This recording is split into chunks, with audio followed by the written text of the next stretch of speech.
However contemptible, Bundy and Sterling aren't what's holding down blacks and other minorities in today's America. Here are 3 policies that, whatever their original intentions, systematically screw over poor blacks and other minorities. Whether it's absurd licensing laws for at-home hair braiders, daycare operators, and other small-time entrepreneurs, or minimum wage laws that price young, unskilled black kids out of their first jobs, barriers to the labor market take their biggest toll on those with the least education, skills, and professional connections. Created amidst fears of cocaine-snorting Negroes, opium-smoking Chinese, and pot-puffing Mexicans, the drug war not only locks up blacks and minorities in vastly unfair and unjustifiable numbers, it also concentrates black market violence in poor urban neighborhoods. Blacks don't use drugs more than whites, they just pay a much steeper price. Despite more than doubling real per-pupil expenditures since the early 1970s, America's graduating high school seniors have shown no meaningful improvements in math, reading, and science. It's black and Hispanic kids in inner cities whose parents lack any real choice in schools that suffer the most. And yet politicians, teachers, and parents who can afford to exercise choice for their own kids do everything they can to keep poor kids trapped in failing schools. At a combined 140 years old, Bundy and Sterling are survivors from an older, uglier America that died well before the election of Barack Obama. They can go f*** themselves. But if the rest of us actually want to address the sort of racism that's screwing over today's minorities, we'd do better to bust down barriers to work, end the drug war, and tear apart the school monopoly.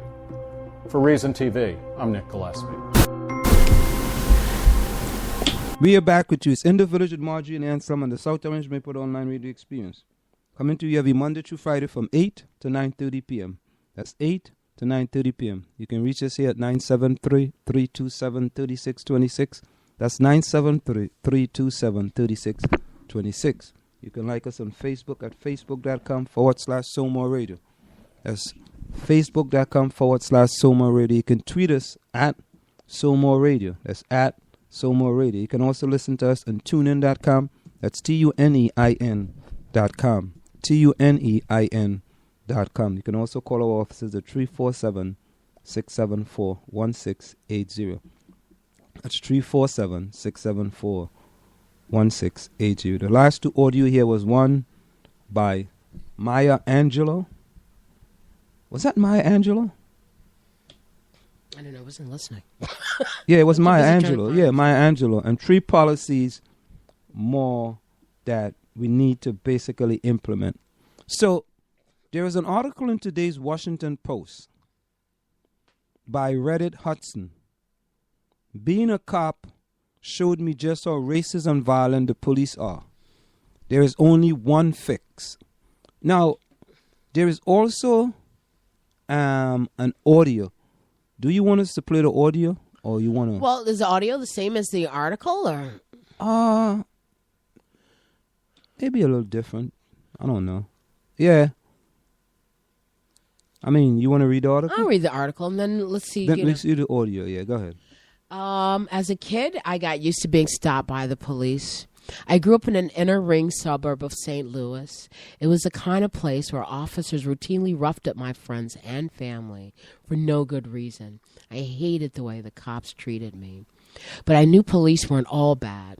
One of my father's closest friends was a cop. He became a mentor to me and encouraged me to join the force. He told me I could use police power and resources to help my community. So in 1994, I joined the St. Louis Police Department. I quickly realized how naive I'd been. I was floored by the dysfunctional culture I encountered. I wouldn't say all, but most of my peers were deeply racist. One example.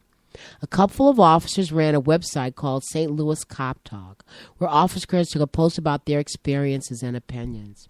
At some point during my career, it became so full of racist rants that the site administrator temporarily shut it down. Cops routinely called anyone of color a thug, whether they were a victim or just a bystander. This attitude corrodes the way policing is done.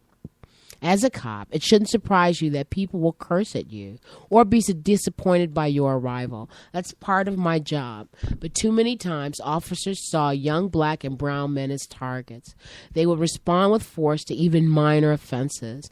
And because cops are rarely held accountable for their actions, they didn't think too hard about the consequences. Once, I was accompanied by an officer on a call. At a home, a teenage boy answered the door. That officer accused him of harboring a robbery suspect and demanded that he let her inside. When he refused, the officer yanked him into the porch by his throat and began punching him. Another officer met us and told the boy to stand. He replied that he couldn't, so the officer slammed him against the house and cuffed him. When the boy said he couldn't walk, the officer grabbed him by his ankles and dragged him to the car. Now, this is a former police officer who's saying this. Keep going. It turned out the boy had been on crutches when he answered the door and couldn't walk. Back at the department, I complained to the sergeant. I wanted to report the misconduct, but my manager squashed the whole thing and told me to get back to work. I, too, have faced mortal danger. I've been shot at and attacked, but I know it's almost always impossible to defuse a situation. Once the sergeant and I got a call about someone wielding a weapon in an apartment. When we showed up, we found someone sitting on the bed with a very large butcher knife. Rather than storming him and screaming, "Put the knife down," like my colleagues would have done, we kept our distance. We talked to him, tried to calm him down. It became clear to us that he was dealing with mental illness, so eventually we convinced him to come with us to the hospital. I'm certain that many other officers in the department would have escalated the situation fast. They would have screamed at him, gotten close to him, threatened him, and then any movement from him, even in an effort to drop the knife, would have been treated as an excuse to shoot him until their clips were empty. I liked my job, and I was good at it. But more and more, I felt I couldn't do the work I set out to do. I was participating in a profoundly corrupt criminal justice system. I could not, in good conscience, participate in a system that was so intentionally unfair and racist. So after 5 years on the job, I quit. Since I left, I thought a lot about how to change the system. I've worked on police abuse, racial injustice, and criminal justice reform at the Missouri ACLU and at other organizations. Unfortunately, I didn't think better training alone would reduce police brutality. My fellow officers and I took plenty of classes on racial sensitivity and on limiting the use of force. The problem isn't that cops are held accountable for their actions, and they know it. These officers violate the rights with impunity. They know there's a different criminal justice system for civilians and for police. Even when officers get caught, they know they'll be investigated by their friends and be put on paid leave. My colleagues would laughingly refer to this as free vacation. It isn't punishment, and excessive force is almost always deemed accessible in our courts and among our grand juries. Prosecutors are tight with law enforcement and share the same values and ideas. We could start to change that by mandating that a special prosecutor be appointed to try excessive force cases. And we need more independent oversight with teeth. I have little confidence in internal investigations. The number of people in uniform who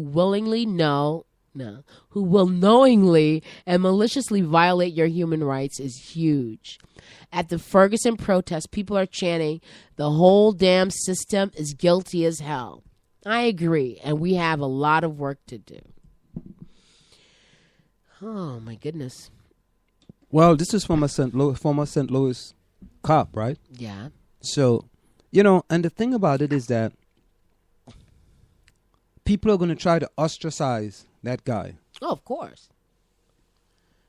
Of course they will. And he's talking from experience. This is his experience. So then the thing about it is that when you criticize, it doesn't mean to say that the whole, if when you have an apple and the apple has a bad part in it, you just cut out that part, right? Right. You don't throw the whole apple. Or you don't say the whole apple is bad. You cut out that bad part and you eat the rest of the apple. So in the police system, we have some officers who just bad apples or they're bad apples. Hey, good analogy, man. almost, because you said you're talking about a piece of an apple. But then they do have that one bad apple doesn't spoil a whole bunch, but one rotten fruit can spoil all the other fruit if you don't get it out fast enough. So perhaps, Anselm. Perhaps. But people, perhaps if you get rid of the element of the police that is, violent and abusive. You have to. What about the argument, just for the sake of argument, that police have rough jobs, they see ugly things, and so it turns them into those kind of beasts. No, that's not what it is. It's your mental and they're makeup. living under that kind of pressure. You see lots of crime every day, and death and hurt and pain. Then it turns you kind of callous. Why is it mainly white cops killing black males?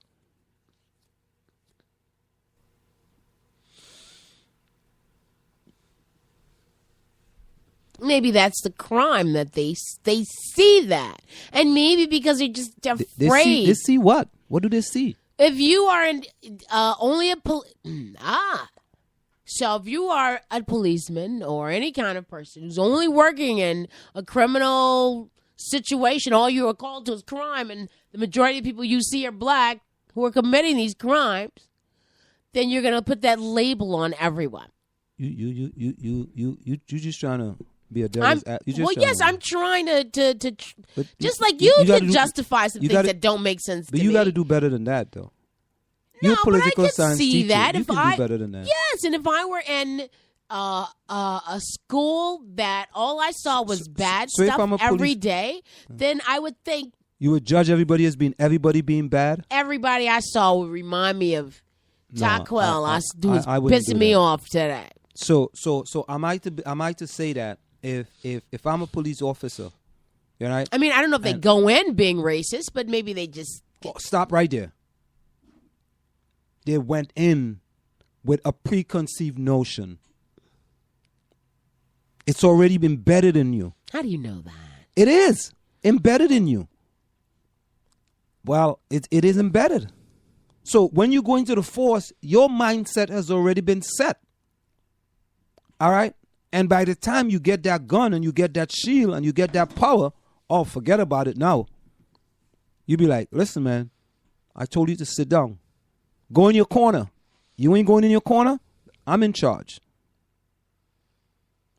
And I just asked the question. I just asked this question. Why isn't it black cops killing other individuals the way white cops are killing black males? Or why aren't they killing